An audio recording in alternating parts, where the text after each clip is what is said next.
Hi, and welcome back to English Today. This is DVD 16 and the fourth DVD of your upper intermediate level.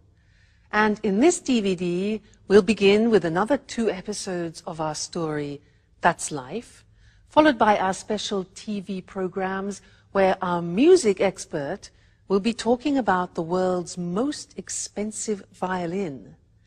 And then our weather expert will be looking at the possibility of a new ice age in England. Then in the grammar section, we'll learn how to use the third conditional form in English, which is not easy. And then we'll be looking at how to make sentences using the verb wish to express a regret. So, enjoy yourselves.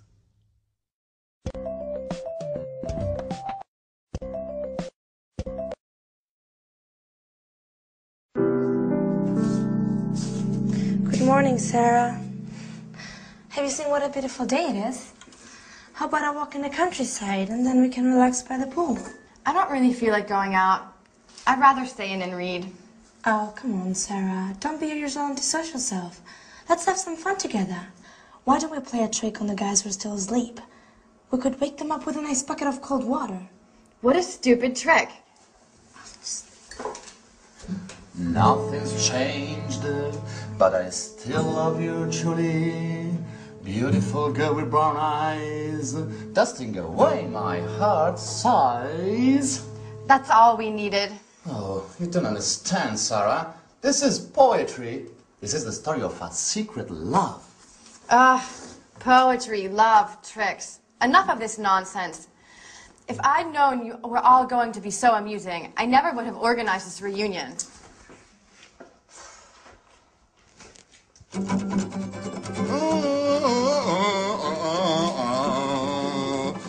Beautiful girl with brown eyes, dusting away my heart aside.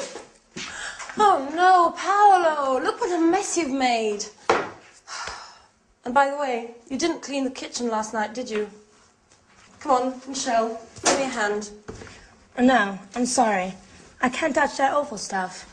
When are you going to get the message? I never touch that awful stuff. I hate detergents and the multinationals that make them. And I hate cleaning too. Oh, come on, we're on holiday. What is this racket?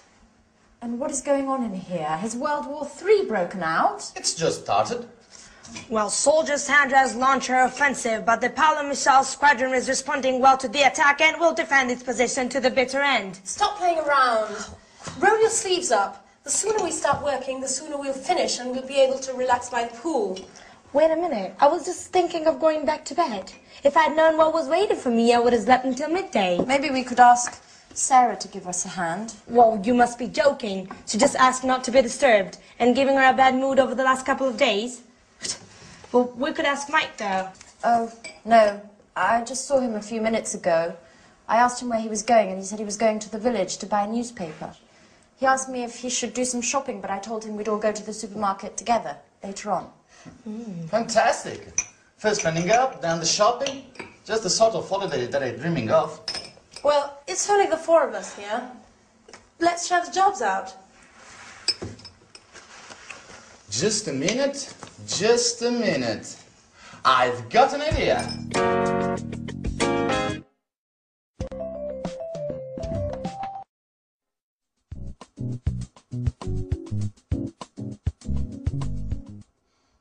How about you and Anne having a cleaning competition?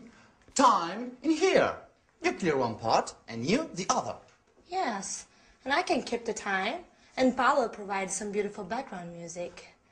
At the end, we'll see who's been the fastest. And, of course, which part of the kitchen shines the most. I think it's a great idea. You and Anne are always arguing about who's the best at doing things. Oh, this could be the right moment to show off your domestic skills. And the winner will be crowned Queen of Housewives. What do you think? Well, it's an unusual idea. It's very original, but I'm not sure. Oh, come on, Anne. Why not? It'd be interesting. Oh, okay. You've convinced me. Shall we start? Great! So, Sandra, you clean the sink, the cooker, and this part of the floor. Oh, and you've got the oven, the table, and this other part of the floor. Okay. Okay? Ready, get set, go! Sponge in hand. Sandra has cleaned the taps while Anne is intently sweeping the floor. Now Sandra is spraying detergent onto the cooking rings and starts it on the table. Time is passing by. Another contestant is showing signs of fatigue. The race is open and nothing is separating the two cleaners. Those college days were so long ago. You were so clever, so beautiful too, but I never forgotten you. Nothing's changed, I still try love you. Beautiful girl with brown eyes, dusting away my heart sighs. Finished. Incredible! You both finished at exactly the same time. Come on, Michelle. We need to decide which is the cleanest part.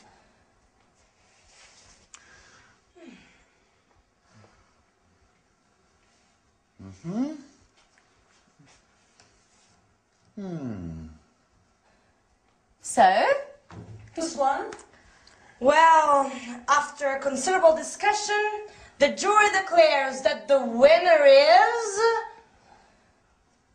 come on, don't keep us in the dark. Who's won? Or you've both won. It's a dead heat.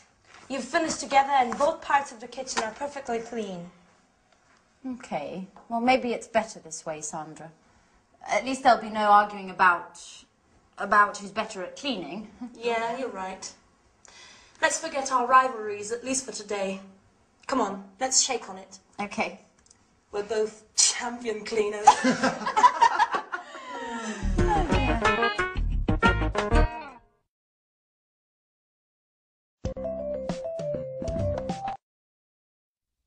A cleaning competition.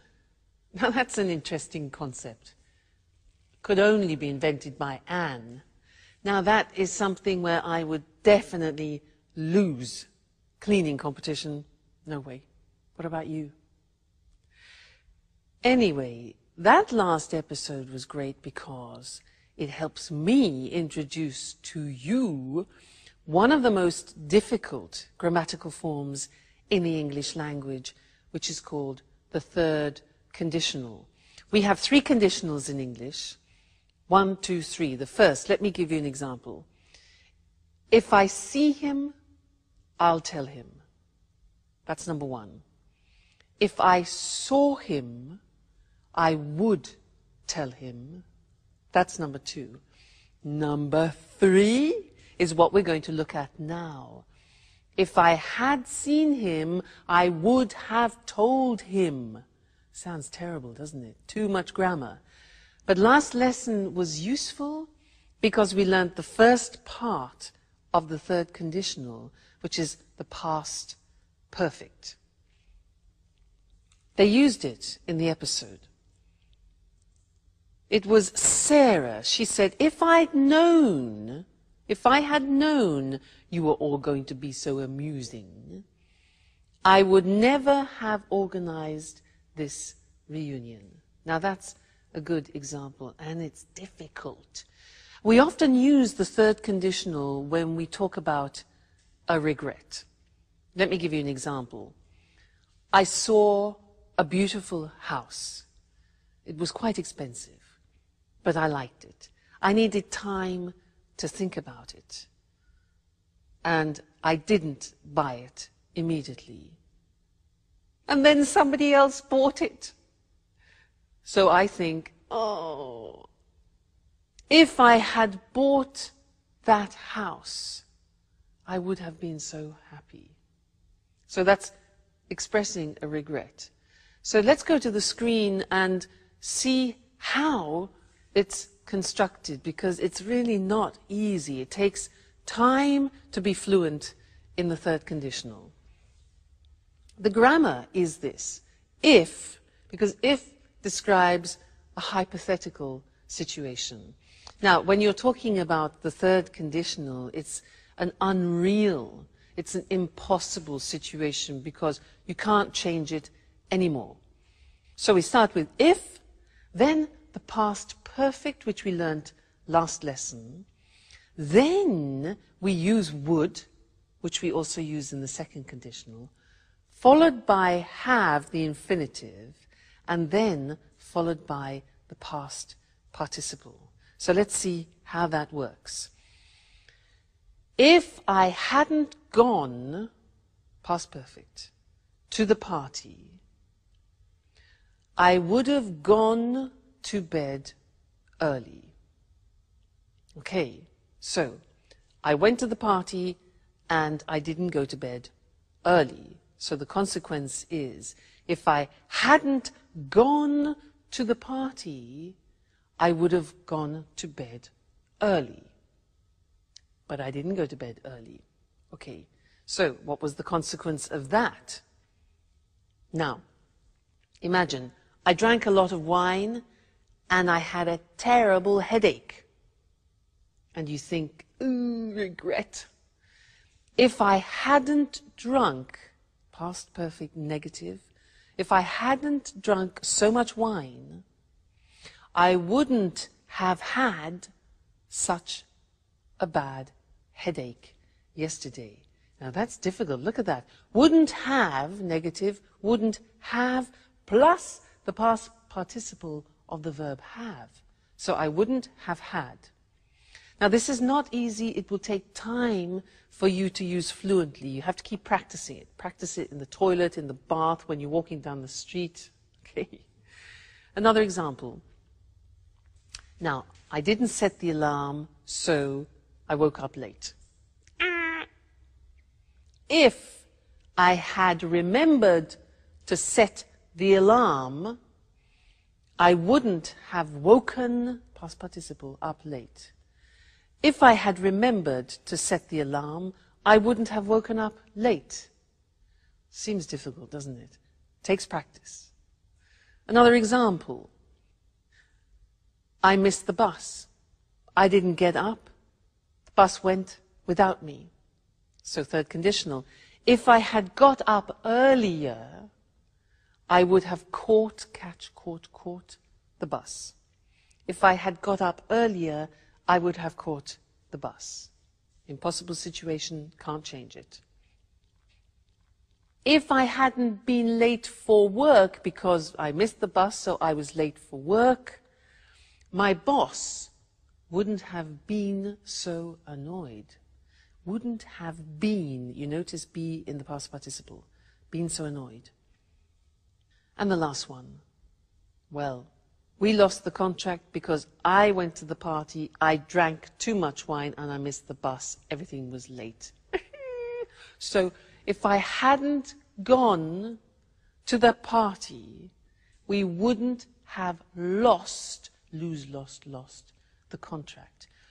If I hadn't gone to that party, we wouldn't have lost the contract. Okay? Terrible consequences of my irresponsible behavior. So that's the third conditional. Please don't worry, it is difficult, probably one of the most difficult things in the language, and it takes time to get fluent in it. But just keep practicing. Just take a phrase and say it to yourself often. Like, if I hadn't done that, if I had studied more, I would have passed the exam, as an example. If I had studied more, I would have passed the exam. All right? So, happy practicing. Bye.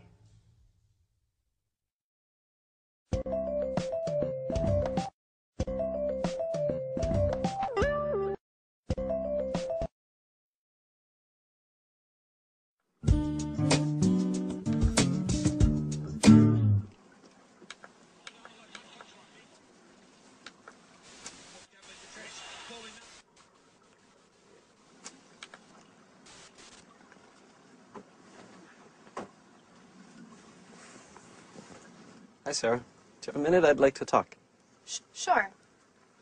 Well, I'd like to apologize for the other evening. I swear I didn't do it on purpose. I didn't know anything about what had happened at the bar. Okay. I'll forgive you this time. Great. I'm glad we've cleared up that misunderstanding. So tell me, how did the fire start?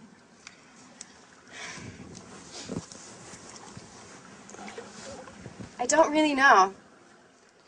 The lighting system had been checked 2 days earlier by the electrician, and the sprinkler system was working fine too.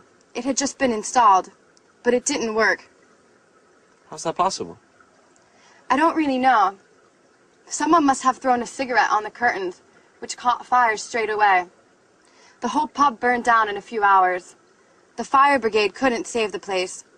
It all went up in flames. I wish I'd been more careful. I wished I'd checked everything more carefully. But it's not your fault, Sarah. How could you have prevented the fire? Come on, you've got to pull yourself out of this. You can't spend your whole life thinking about your problems. You used to be such a fun person. Life changes us, Mike. We've all changed since our university days. Sure. But I'd like to help you find your old enthusiasm again. Tell me, how can I possibly help?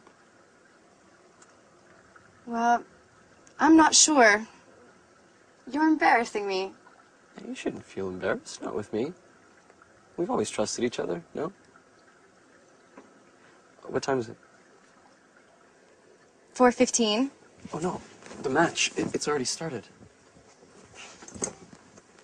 You know, Mike, we were talking just then. Yeah, I know. We'll continue our conversation later. I've really got to watch the game now. It's a great match. Chelsea against Manchester United.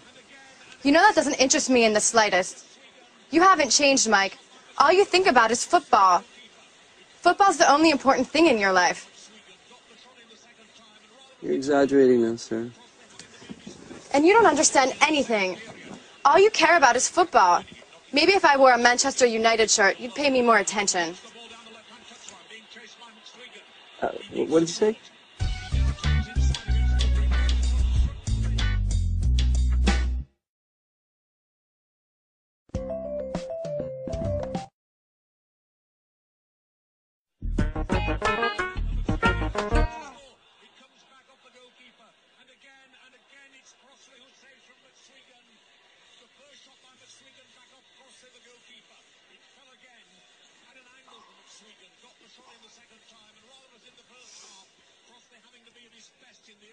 I can tell you, I love you, but I'm afraid of being wrong with you.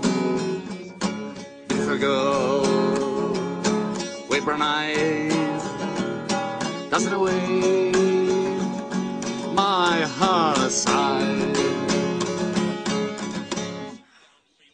Oh no, Paolo, that's all I needed is you, with your stupid guitar. I've had enough. I'm going to my room.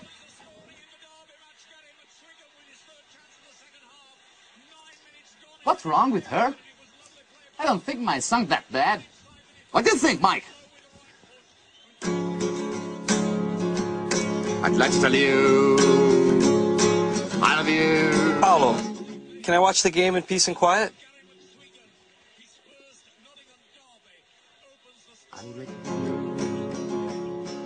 I love you. That's enough. I'm going to go watch this somewhere else. I can't believe it. They're all mad here. I'd like to tell you, I love you, but I'm afraid of being wrong. Beautiful girl with brown eyes, dancing away my heart sigh. Oh, and at last someone who appreciates my talent. I knew you were an expert in music. That song, Paolo, what does it mean? Oh, I wrote it. Thanks to Mike that gave me the inspiration. You like it? Oh, no. Mike? Yeah? That's not possible. I don't believe it. Unbelievable. They are all mad in this house. Beautiful girl with brown eyes, in a way my heart sighs.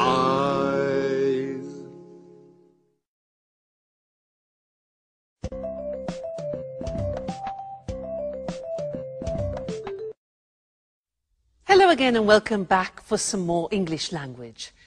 And this lesson is a continuation of what we started in the last lesson, where we learnt the third conditional, if I had known, I wouldn't have gone, where we are expressing a form of regret.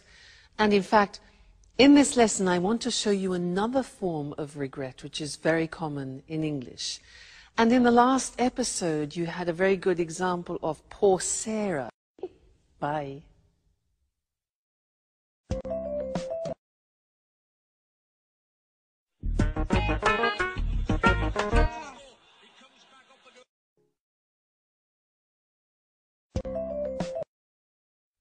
Hello again and welcome back for some more English language. And this lesson is a continuation of what we started in the last lesson, where we learnt the third conditional, if I had known, I wouldn't have gone, where we are expressing a form of regret. And in fact, in this lesson, I want to show you another form of regret, which is very common in English. And in the last episode, you had a very good example of poor Sarah, who is expressing her regrets. She said, I wish I had been more careful. I wish I had checked everything more carefully, you know, when the pub burnt down. So she starts the sentence with, I wish, and that's her desire. A desire that she would like to have fulfilled. It's too late. So we use wish to express desires like that. Let me give you an example in the present tense. I can say, I'm fat, and I have a desire which is to become thinner. So I would say, I wish I were thinner. Let's look at the screen and I'll help you with this, because we can use wish in the present and also in the past, so the grammar form changes. Let's first look at how we use it in the present. I say I'm fat, I'm overweight, all right? So my wish is, I wish I were thinner. Now, this is very interesting because it's an example of the subjunctive in English. Now, the subjunctive has disappeared from the language, but only in this case do we use it. We don't say, I wish I was, but I wish I were thinner. Okay, so an important exception, that. Another example is, I don't know how to cook, and I have a desire, a wish to change that. So I could say, I wish I knew how to cook. Notice that the verb know goes into the past, simple past. I wish I knew how to cook. She can't speak another language. So the girl can't speak another language. She has a desire. She says she wishes she could speak another language. So we're in the present. She wishes, I wish, you wish, he wishes. She could in the simple past. All right? She wishes she could. So that is a present desire that you have. If, in the case of Sarah, your desire is in the past, which often becomes then a regret, the grammatical form changes. Have a look. I didn't buy that car. Now imagine you see a car, it's a bit like my house. You see a car and you don't buy it, and then you regret it. You think, I wish, in the present, I had bought. Now you remember the past perfect. We looked at it in the 2 previous lessons. Here it is again. I wish I had bought. We contract it and it becomes I'd. Okay? Now be careful, because I'd, when it's contracted in English, could be I would or I had. Now, would would never be followed by the past participle. So you can tell if it's had because the past participle follows. All right? So I wish I'd bought it. All right? Another example. She spent so much money last year, and now she's got problems. So she wishes she hadn't spent so much money. All right? Past perfect. He didn't come to the performance. That's the situation. His desire in the past. He wishes he'd come to the performance. Or I could say, I wish he'd come to the performance. All right? One more. We lost the tickets. They wish they hadn't lost the tickets. Okay? So, that is an important verb, wish. It's important because often we want to express our desires both in the present, I wish I were thinner, and also in the past, I wish I had studied more languages. All right, so when you want to use wish, think, is it present, is it past? And then choose the correct grammar form. Great. So, I wish I had met you earlier. We could have done a lot of language together. But I look forward to seeing you next lesson. Okay? Bye.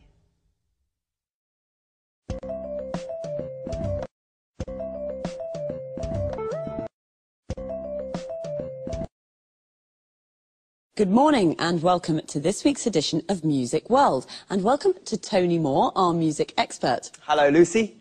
And good morning to all our music fans. Well, Tony, on May 16th, 2006, a Stradivari violin was sold at auction in New York for $3.5 million. The Christian Hammer violin, as it's called, had become the world's most expensive musical instrument. So why is this violin so special? Well, this violin was made in 1707 by Antonio Stradivari in the family workshop in Cremona, near Milan in northern Italy. The years 1700 to 1720 are called Stradivari's golden period because of the exceptional sound quality of the instruments he made during this time. So why is the sound quality so good? Oh, good question, Lucy.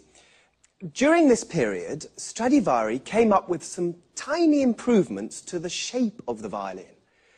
Experts think that these changes to the shape of the violin, particularly to the shape of the belly and the back plate, may, in part, be responsible for their incredible sound quality. So it's the shape of the violins that makes them so sought after by the world's best musicians. Yes, but not only the shape. You know, the wood Stradivari used to make his violins may have been stored underwater in the Venice lagoon before he bought it. It's thought that this may have damaged the wood slightly and may in part be responsible for the special sound. So the shape and wood that was stored in the lagoon in Venice is why Stradivari violins are so special. Well, actually, there are one or two other possible explanations. Tell us more. Some music historians say that the varnish Stradivari used may be behind the exceptional sound quality. Others say the secret is in the glue he used. And two American scientists have recently suggested that the quality of these violins is due to the cold weather experienced in Europe during the period when the violins were made. Cold weather and wonderful violins. I don't see the connection, Tony. Well, you see, Lucy, the colder weather resulted in trees growing more slowly. The wood from these trees was denser than normal and makes a better sound when it's used for making violins. Interesting. I can see now that everything's perfect about these violins. By the way, who bought the Christian Hammer violin? We don't know, actually. Well, the buyer remained anonymous. He or she is probably a private collector. And what do you think the new owner will do with this wonderful instrument? Well, music lovers are hoping that the owner will allow the world's best violinists to play the instrument at concerts around the world. This has already happened in the past, with this violin too. Its previous owner allowed Yehudi Menuhin to play the Christian Hammer 15 times. So we'll be able to listen to its glorious sound again. Well, Tony, thanks for a fascinating programme. Goodbye. Goodbye. And of course, goodbye to all music lovers. We'll meet again soon for another edition of Music World. Wow, I never thought a violin could be so expensive. Of course, we're talking about a very special violin. The violin is what we call a string instrument. A violinist is a musician who plays the violin, and he or she uses a bow. A bow is a long wooden rod with horsehairs used for playing string instruments. The violin we spoke about today was sold at an auction for a lot of money. An auction is a public sale, a place where people bid against each other to buy something. To bid means to offer a price.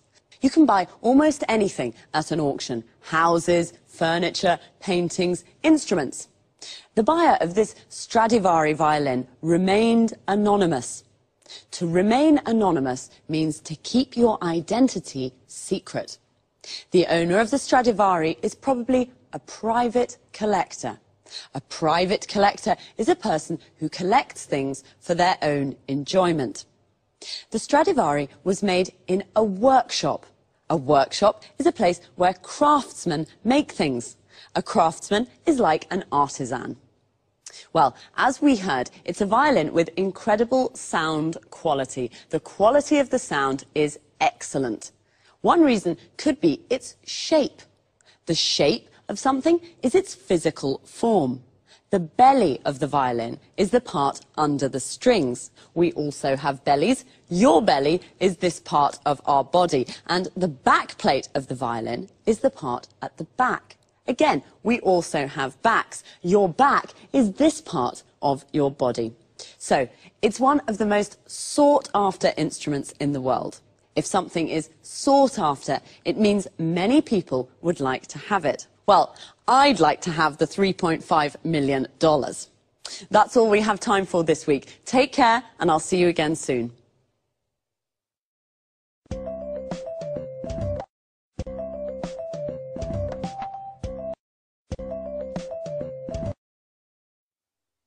Good morning. Welcome to this week's edition of Climate Change. In the studio with me is our expert, Susan Furley. Hello, Eric, and good morning, everyone. Well, Susan, let's talk about the weather in Scotland today. You know, I'm planning to visit the West Coast this summer, and I really don't know what kind of clothes to take with me. It's cold there, isn't it? Not really. Take your swimming costume, a beach towel, and some suntan cream. You're joking, aren't you? Not at all. The west coast of Scotland has beautiful islands and lochs and gardens full of tropical plants. Really? Yes, they're full of tropical plants. Tropical plants in Scotland. How is that possible? It's thanks to the Gulf Stream. You know, it's one of the world's most important ocean currents. It carries large amounts of warm seawater from the Caribbean Sea to the northwest of Europe. This warm water brings about an increase in the temperature here of about 9 degrees centigrade. Without it, the weather in Great Britain would be a lot colder. I thought it was cold. So, the west coast of Scotland is a tropical paradise? That's fantastic. Well, let's not exaggerate. There are tropical plants, but it's not exactly like the Caribbean, though the winters are very mild here. At least, they are for the moment. Since 1950, scientists have noticed that the flows of cold water in the North Atlantic that are associated with the Gulf Stream have decreased by 20%. We're not talking about the Gulf Stream here, but this change could slow down the Gulf Stream itself. And what's behind this change in the North Atlantic?